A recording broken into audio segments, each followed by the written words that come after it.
Shalom, Bapak Ibu yang terkasih di dalam Tuhan kita Yesus Kristus. Kembali lagi di acara Sapaan Gembala GKI. Perkenalkan Bapak Ibu, nama saya Rafael Timotius Sui. Saya kader pendeta GKI yang saat ini akan menjalani masa perkenalan di GKI Cilacap. Salam kenal untuk kita semua.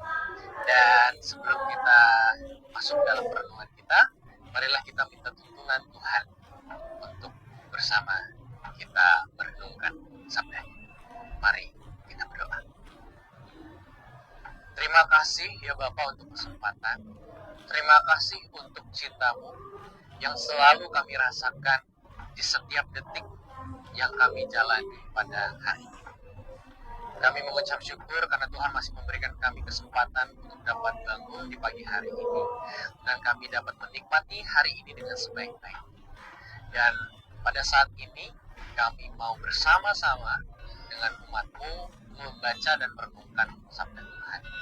Kiranya Tuhan menuntun kami melalui Roh-Mu agar kami dapat memaknai sabda Tuhan ini dengan sebaik-baiknya. Dan kiranya sabda Tuhan ini dapat menjadi sumber pelita yang menerangi setiap jalan kami yang penuh dengan misteri, agar kami dapat melangkah dengan pasti bersama-sama dengan tuntunan Tuhan. Inilah Tuhan doa kami yang jauh daripada sempurna yang kami alaskan di dalam satu nama Tuhan kami Yesus Kristus. Haleluya. Amin. Bapak Ibu Saudara yang terkasih, bacaan kita terambil dari surat Efesus pasal yang keempat, ayatnya yang ke-30. Efesus pasalnya yang keempat, ayatnya yang ke-32. Tetapi hendaklah kamu ramah seorang terhadap yang lain, penuh kasih mesra dan saling mengampuni, sebagaimana Allah di dalam Kristus telah mengampuni kamu. Bapak Ibu Saudara, tema renungan kita pada saat ini adalah mengampuni, hadiah bagi yang tidak meminta.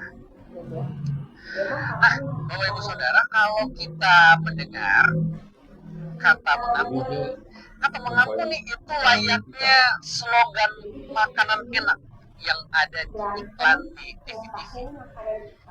Gak rela bagi-bagi. Kenapa gak rela bagi-bagi pengampunan? Karena bisa saja kita berpikir, enak aja saya berikan pengampunan. Orang dia sudah menggoreskan luka yang begitu dalam, yang membekas pada memori dan perasaan saya. Dan bahkan bisa saja itu bisa menimbulkan trauma, gitu ya. Enak aja saya mengampuni dia, orang dianya aja nggak pernah merasa bersalah, dianya aja nggak pernah minta maaf ke saya. Terus buat apa saya repot-repot memberikan pengampunan? Nah, Bapak Ibu Saudara yang terkasih, seringkali kita merasa enggan memberikan pengampunan karena menganggapnya sebagai hadiah bagi orang yang bersalah. Terus buat kita apa? Sementara kita sebagai pemberi pengampunan seolah tidak mendapatkan apa-apa. Sebenarnya pemikiran ini ya wajar-wajar saja, mengingat pengampunan memang diberikan bagi orang lain, orang yang bersalah, gitu ya, kepada kita, dengan tujuan supaya memulihkan hubungan, gitu ya, memulihkan atau menciptakan suatu relasi yang baik kembali. Dan di dalam konteks Efesus, pengampunan berperan penting menjaga kesatuan tubuh Kristus, yaitu jemaat. Agar apa? Agar hidup dalam kasih dan harmoni. Namun yang menjadi pertanyaannya, apakah benar bahwa pengampunan itu hanya menguntungkan orang lain, gitu ya? Orang yang diberikan pengampunan, orang yang bersalah. Nah, saudara, pengampunan memang adalah hadiah bagi orang yang bersalah, gitu ya. Namun lebih daripada itu, pengampunan sendiri adalah hadiah yang sebenarnya istimewa. Istimewa bagi sang pemberi pengampunan itu sendiri. Karena tujuan dan manfaat dari pengampunan yang sebenarnya adalah untuk pemulihan sang pemberi pengampunan. Nah, saudara, bahasa Yunani dari pengampunan, dari bacaan kita tadi, yaitu karizomai, gitu ya, kalau saya tidak salah bacanya gitu ya, yang artinya adalah melepaskan atau membiarkan hal itu pergi. Maka pengampunan berbicara tentang kemampuan kita untuk melepaskan diri dari belenggu yang mengikat hati kita, membelenggu sanubari kita sampai menenggelamkan kita pada keinginan untuk membalas atau menuntut dendam.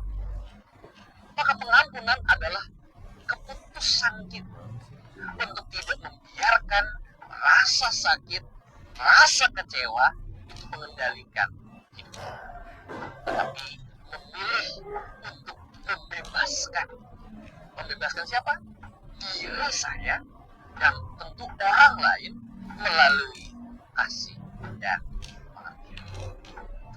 Tetapi perlu diingat juga bahwa pengampunan itu bukan berbicara soal melupakan, tetapi pengampunan justru merupakan seni.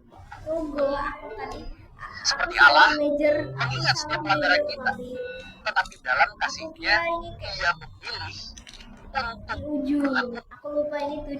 Dia yang adalah Allah tidak mengabaikan kesalahan kita, tetapi memberikan makna baru pada setiap ingatan tersebut, bukan untuk menghukum kita, melainkan untuk menyembuhkan, untuk memulihkan. Dalam pengampunannya, Allah menunjukkan bahwa masa lalu kita tidak menentukan masa depan. Demikian pula ketika kita mengingat luka-luka masa lalu kita memiliki pilihan untuk mengampuni. Dengan pengampunan, kita tidak hanya membebaskan orang lain dari kesalahan mereka, tetapi juga membiarkan ingatan tersebut menjadi pintu bagi pemulihan, bukan sekedar penyesalan. Pengampunan tidak perlu menunggu permintaan maaf dari orang lain. Itu adalah keputusan yang harus kita ambil, baik mereka meminta ataupun tidak. Sebab pengampunan adalah hadiah, bukan hanya bagi mereka, tetapi juga bagi kita, untuk mengalami pemulihan sejati daripada Allah. Sebagaimana Allah telah mengampuni kita di dalam Kristus, kita juga dipanggil untuk mengampuni, untuk memberikan pengampunan, menjadikan setiap luka sebagai awal dari sebuah karya pemulihan ilahi. Namun memang mengubah ingatan masa lalu yang kelam menjadi bingkai baru yang lebih baik bukanlah suatu perkara yang gadget atau yang mudah gitu ya. Dibutuhkan keberanian, dibutuhkan kerendahan hati dan tenaga yang ekstra untuk mewujudkan yang namanya pengampunan itu. Setiap individu memiliki perjalanan yang unik dan proses memulihkan diri dari luka yang pernah dialami. Prosesnya beda-beda. Masing-masing punya cara dan waktunya. Tetapi di dalam setiap langkah dan proses yang berbeda-beda itu ada satu hal yang harus kita pegang, yaitu bahwa pengampunan Allah di dalam Kristus Yesus adalah anugerah yang luar biasa. Pengampunannya bukan sesuatu yang kita peroleh atas hasil usaha kita atau kebaikan yang kita buat, melainkan murni karena kasih karunia. Dia memilih untuk mengampuni kita, menghapus setiap pelanggaran kita, dan memberi makna baru pada hidup kita. Pengampunan itu bukan hanya menghapus dosa-dosa kita, tetapi juga memulihkan, menyembuhkan kita, dan memberikan kita kekuatan baru untuk terus melangkah maju di dalam setiap perziarahan dan tanda-tanya di dalam kehidupan kita masing-masing.